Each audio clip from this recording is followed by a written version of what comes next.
کہ جب حکم آ جائے تو پھر حکم ماننا ہے، ادب. اور اس بات پہ ہمارے طالب علم بڑے پکے ہیں. مرید آج کل کے اس مسئلے میں بڑے کہتے ہیں صاحب نے خود کہا ہے کہ خیر صلاح ہے. انہوں نے خود کئی دفعہ کہا ہے جی تسی بڑے سیانے ہو، تانوں مطلب دی گل دی سمجھ جلدی لگتی ہے. انہوں نے خود کہا ہے کہ ٹائم ہو تو آیا کرو. یہ کب انہوں نے کہا ہے کہ مجبوری ہے روز ہی آنا؟ یہ انہوں نے کب کہا؟ ان کو بھی تو پتہ ہے نا مجبور ہے. تو آپ کو بھی تو پتہ ہے نا کہ ان کا آپ سے پیار ہے. آپ اس پر بھی تو تھوڑا غور کریں نا.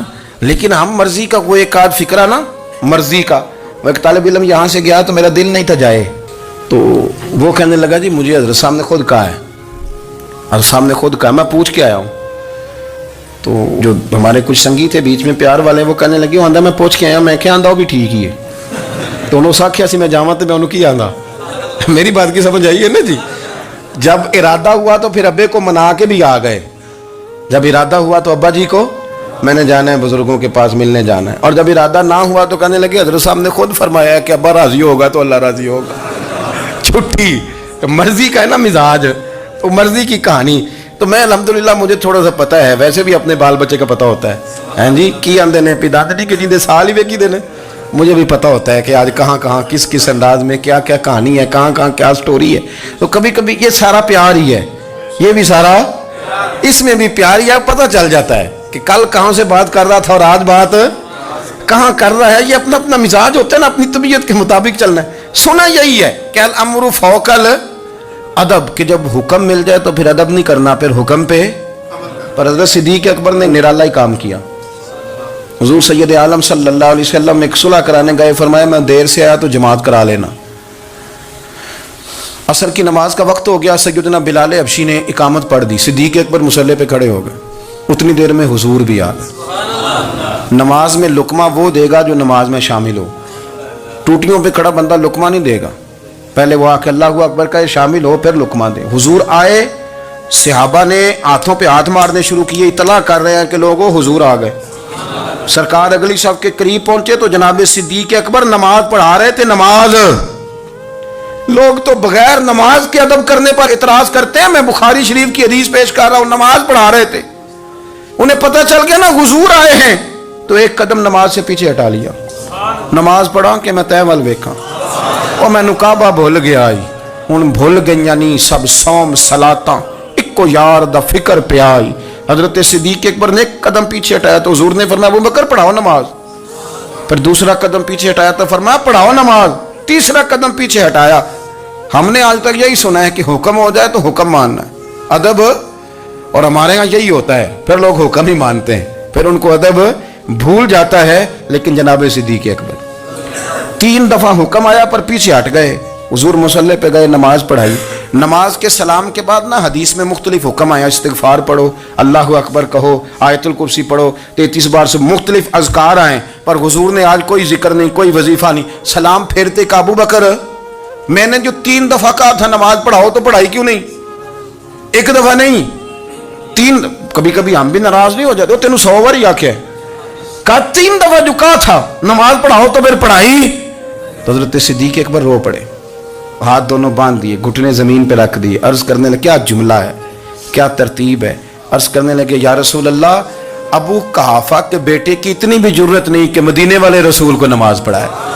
میں اتنا بھی جرت مند نہیں ہو گیا حضور، میں کیسے آپ کے آگے کھڑا رہتا اور آپ میری، یعنی این نماز کی حالت میں، این حالت نماز میں بھی ادب. نماز پڑھا کہ میں تین ول ویکھاں.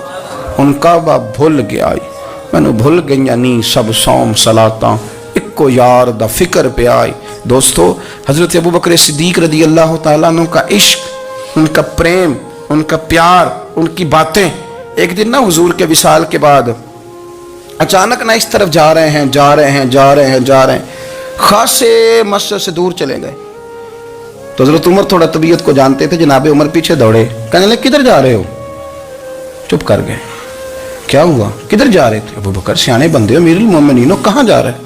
تو رو پڑے. کہنے لگے ایک دفعہ نا حضور سفر پہ گئے ہوئے تھے تو اس طرف سے واپس آ گئے تھے، تو مجھے خیال آیا شاید اس طرف سے آ نہ رہے ہوں. حضرت عمر رو پڑے، کہنے لگے ابو بکر اب تو حضور نے پردہ کر لیا، جنہاں دے دل بر جانی وچھڑن، کون روے پھر تھوڑا. سب روگاں دا روگ محمد جس دا نام آپ ساری سیرت کی کتاب میں پڑھ لیں گے تو ابو بکر صدیق کا وصال کس بیماری سے ہوا. لوگوں نے قول کیے ہیں کہ وہ سانپ کا زہر آ جاتا تھا، فلان چیز تھی، لیکن کوئی بندہ وجہ تلاش کر سکا؟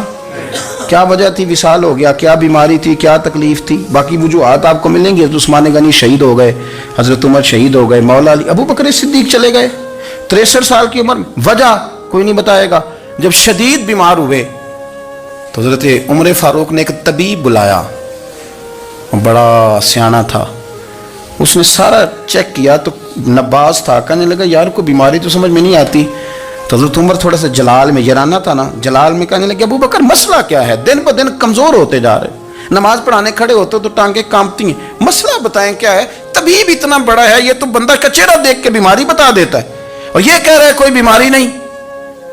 تو حضرت صدیق اکبر خاموش ہیں. پھر حضرت عمر کہنے لگے ہم سارے آپ کی وجہ سے چلتے ہیں، لوگ سارے پریشان ہیں، آپ حضور کے جانشین بتاتے کیوں نہیں؟ جب تیسری دفعہ کہا تو حضرت صدیق اکبر کہنے لگے عمر زیادہ باتیں نہ کر، تجھے پتہ نہیں مجھے کیا بیماری ہے؟ نہیں پتا تو میں بتاؤں؟ نہیں پتا تجھے؟ بول. تو جناب عمر رو پڑے. کہنے لگے ابو بکر مجھے پتا ہے، آپ کا دیدار کے بغیر کام نہیں چلتا. وقت نا لمبا ہو گیا، چر ہو گیا، میں ترلے لیندیاں کدی موڑ میرے ول واگا، خواب میری وچ ایک وار دیاں میں میں ساری عمر نہ جاگا. مجھے پتہ ہے آپ کے مرض کا، پر ابو بکر امت کو ضرورت بھی تو ہے نا. تو حضرت صدیق اکبر کہنے لگے بس ہو گئی ہے، اب میری وصیت یاد رکھنا، جب میں دنیا سے جاؤں تو اٹھا کے میرا جنازہ قبر رسول پہ لے جانا اور پہلے پوچھ لینا کہ ابو بکر حاضر ہے، اجازت ہو تو مجھے دفن کر دینا، ورنہ جنت البقیع میں. تو لوگ کہتے ہیں ابھی جنازہ ہی رکھا ہی تھا کہ دروازہ اندر سے خود بخود کھل گیا اور آواز آئی اب دیر نہ کرو، محبوب کو محبوب کے ساتھ ملا دو. پانی پر نہ سہیلیاں رنگا رنگ کڑے، اسی پریا اس دا جانی جس دا. میں نے شروع میں ایک بات کی تھی کہ اپنی خواہشات کو نا حضور کا غلام بنا دیں، سوچیں سمجھیں کہیں وہ لفظ جو مدینے والے رسول کو پسند ہیں، پھر دیکھنا مسلمان ہونے کا مزہ آئے.